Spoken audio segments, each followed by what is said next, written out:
भगवते वासुदेवाय नमः।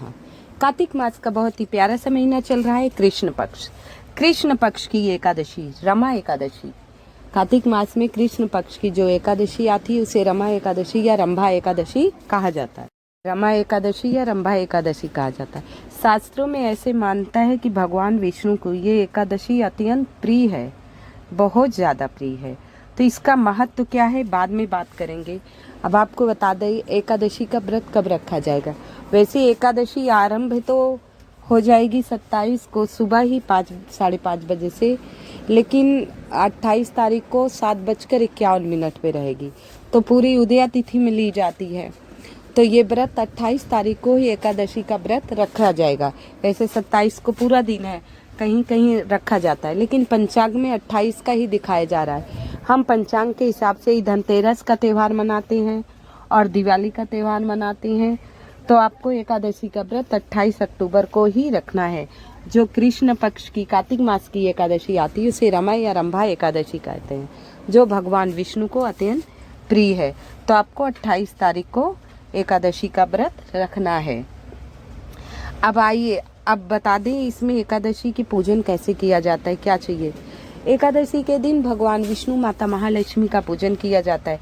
कहते हैं सुबह उठना चाहिए ब्रह्म मुहूर्त में, पहले 1 लोटा जल अपने गेट पर डालाइए, अच्छे से घर की साफ सफाई कर दीजिए और 2-4 बूंदे स्नान वाले जल में गंगा जल डालकर आप स्नान कर लीजिए। जो व्रत करती हैं वो भी, जो नहीं करती वो भी। और पीले वस्त्र धारण करें।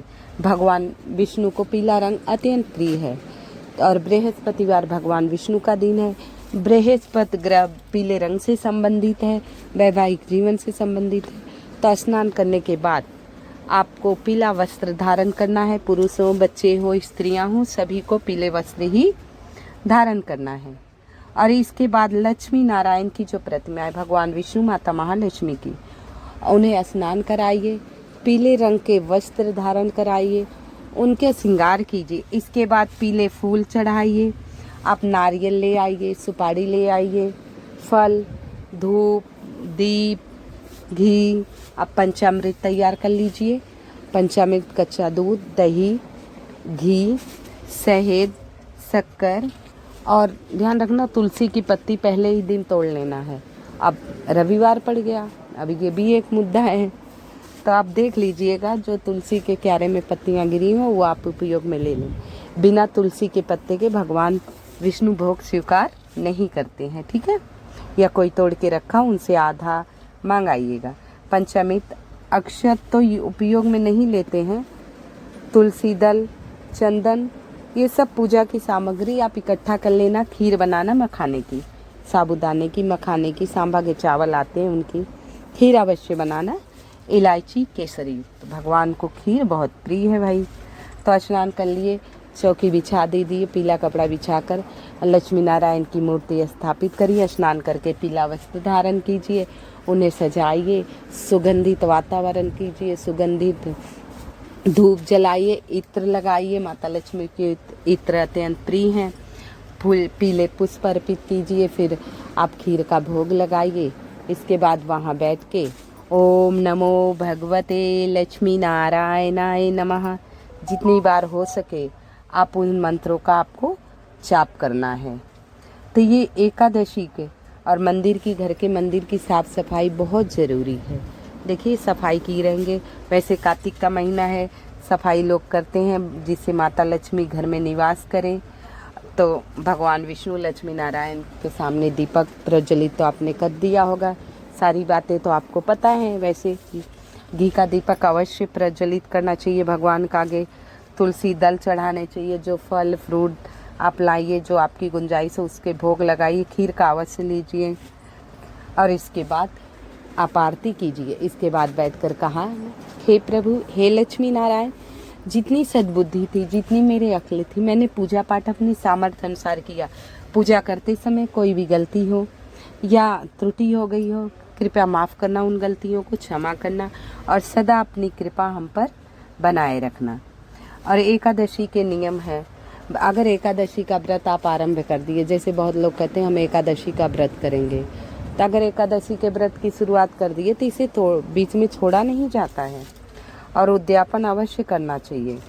और एकादशी का व्रत करने पर, कोई भी एकादशी हो, रमा एकादशी ही नहीं, कोई भी एकादशी हो, साल में 24 एकादशियाँ आती हैं, कोई भी एकादशी हो, इस दिन किसी की बुराई नहीं करिए, किसी को गाली गलौज मत करिए, मांस मदिरा का त्याग कीजिए, हो सके तो लहसुन प्याज भी मत खाइए, ठीक है। और इस एकादशी के व्रत में चावल नहीं खाया जाता, फलाहारी सात्विक भोजन का सेवन किया जाता है। एकादशी के व्रत में कहते हैं गोभी पालक सलगम का सेवन नहीं किया जाता, गोभी पालक और सलगम का सेवन नहीं किया जाता। तो बहुत सारे नियम हैं जो हम नहीं निभा पाते, लेकिन कुछ नियम आपको निभाने चाहिए। जैसे लोग कहते हैं इस दिन बाल नहीं कटवाने चाहिए, बार बार जबान फिसल जा रही है, बाल नहीं कटवाने चाहिए, दाढ़ी मूंछ नहीं, लेकिन आप लोग डेली ऑफिस जा रहे हैं, ये सब नहीं निभा पा रहे। जितना आप निभा पाते हैं श्रद्धा से, मेन मुद्दा है, जो भी उपाय कीजिए या व्रत कीजिए, प्रभु का नाम लीजिए, आपको श्रद्धा से जाप करना चाहिए। हर में श्रद्धा जहाँ होती है, जहाँ पूर्णतः विश्वास से करते हैं। तो ये हो गया पूजा किस प्रकार, तो आप लोगों को बता दिया किस प्रकार एकादशी का पूजन करना है। आप पारण विधि बताने से पहले, पारण का शुभ मुहूर्त बताने से पहले आप सभी से निवेदन है, कृपया मेरी वीडियो को लाइक एवं सब्सक्राइब अवश्य कर दीजिएगा। कमेंट में ओम नमो लक्ष्मी नारायणाय नमः, ओम नमो लक्ष्मी नारायणाय नमः अवश्य लिख दीजिएगा। तो पारण का समय 29 अक्टूबर को सुबह 6:23 से लेकर 8:50 तक है, ठीक है। तो आइए माता लक्ष्मी को प्रसन्न करने का कुछ विशेष उपाय के बारे में बात करते हैं। माता लक्ष्मी को किस प्रकार प्रसन्न किया जा सकता है, एकादशी के दिन क्या करना है। अब जहाँ एकादशी का हमने पूजन किया है, चौकी लगाई है या मंदिर साफ सुथरा करके पूजन आपने किया है ना, जहाँ धूप दीप नैवेद्य फल और भोग लगाया है, वहीं आपको एक मिट्टी का मटका लेना है। आजकल मार्केट में छोटे से छोटा मटका मिल जाएगा, बहुत आराम से मिल जाता है। मिट्टी का मटका ले लीजिए, ऊपर से ढक्कन होना चाहिए, ठीक है। आपको जाना है 7 अनाज या 7 अनाज घर में है, इकट्ठा कर लो, वो मटका भरना है। तो इसी हिसाब से लेना जिस हिसाब के आप सामर्थ्य हो दान करने का, तो आप ले आइए। और नहीं हो तो दुकान पे जाएंगे, जहाँ अनाज मिलता है, कह दो 7 अनाज दे दो, वो 7 अनाज मिलाकर आप आधा किलो, 1 पाव, 1 किलो, 1.25 किलो, जो भी हो, जैसे 1 पाव ले रहे हैं थोड़ा एक्स्ट्रा ले लेना, आधा किलो, थोड़ा सवाया ही करके लेना, 1.25 पाव, 1.25 किलो, तो आप ऐसे लेकर उसे भर दीजिए। सवाया जो है शुभ माना जाता है हम लोगों के यहाँ, जो है शुभ माना जाता है, हम लोगों माना जाता होगा। तो आप उस मटके में भर दीजिए जहाँ आप ज्योत बत्ती कर रहे हैं, मंदिर है आपका जहाँ पूजा के लिए रख रखा है, या एकादशी के लिए अलग से चौकी बिछा रखी, तो वहीं आप ये 7 अनाज वाला मटका भी रख दीजिएगा। पूजा पाठ कीजिएगा। द्वादशी 29 को पारण तिथि बता दी, पारण तिथि के पहले मतलब आप ये दान करके आना, मंदिर शास्त्री को दे आना।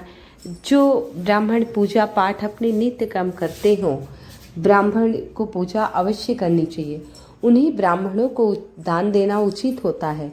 कहते हैं दान देने वाले की भावना और दान लेने वाले की भावना दोनों मिलाकर हमें फल मिलता है।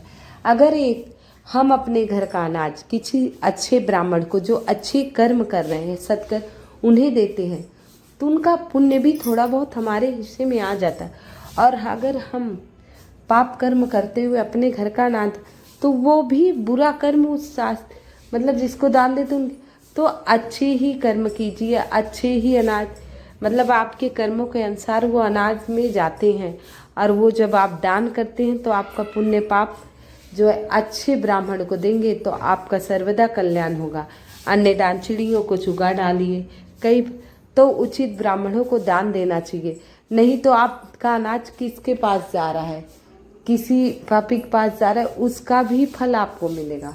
तो हर चीज़ दान देने वाले की भावना और दान लेने वाले की भी भावना देखी जाती है। तो आप विशेष तौर पे दान अच्छे से किया कीजिए कि किसको देना है, या गरीब बच्चे को दो या भूखे को खिला दो। तो 7 अनाज का दान इस प्रकार आपको करना है। और एकादशी के दिन कहते हैं नारियल में पीला कपड़ा और कलावा लपेट कर भगवान के श्री चरणों में समर्पित किया जाता है, श्रीफल कहा जाता है। तो भगवान विष्णु अत्यंत प्रसन्न होते हैं। सबकी झोली खुशियों से भर देते हैं।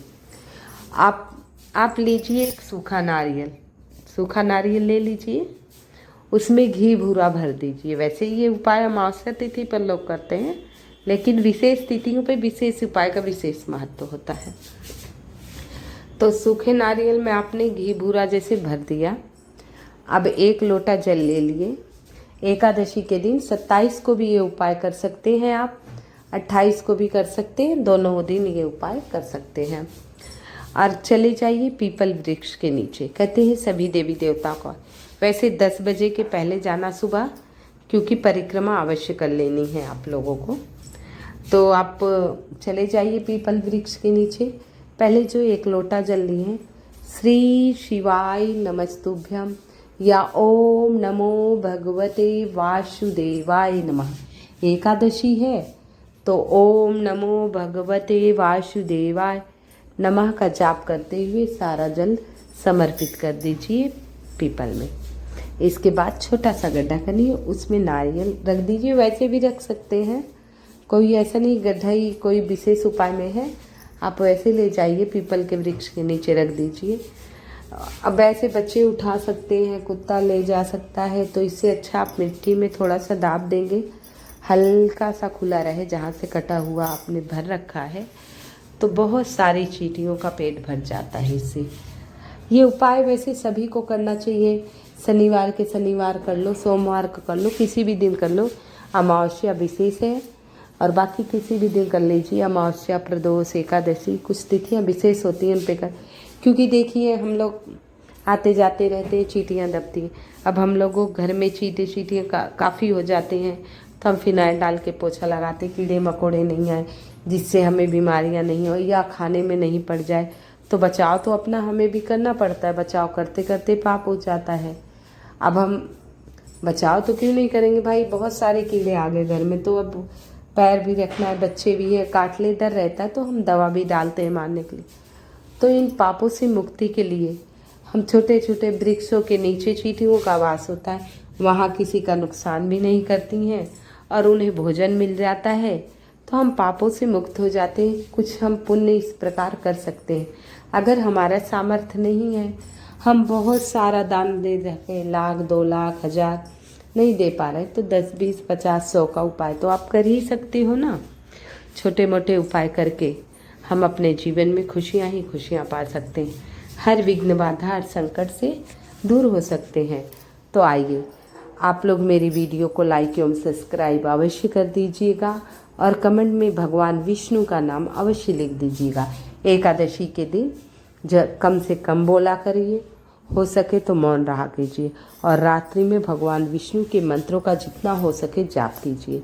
और कुछ नहीं आए मंत्र तो श्रीमन नारायण नारायण भजवन नारायण नारायण, मैं भी नारायण नारायण, तू भी नारायण नारायण, कण कण नारायण नारायण, मन धन नारायण नारायण, सब में नारायण नारायण, हम में नारायण नारायण, सब में नारायण नारायण। ऐसे जाप करिए, भगवान अत्यंत प्रसन्न होंगे। कमेंट में जय श्री कृष्ण अवश्य लिख देना।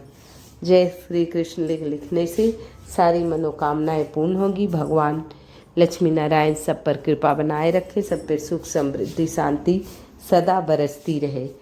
हे कृष्ण कान्हा, सबके घरों में खुशियाँ आए, सबके घरों में भागवत कथा का पाठ हो, गणेश जी हर प्रकार के विघ्न हरते रहें, सुख समृद्धि शांति सदैव बना रहे। बोलो लक्ष्मी नारायण की जय। जय श्री कृष्ण।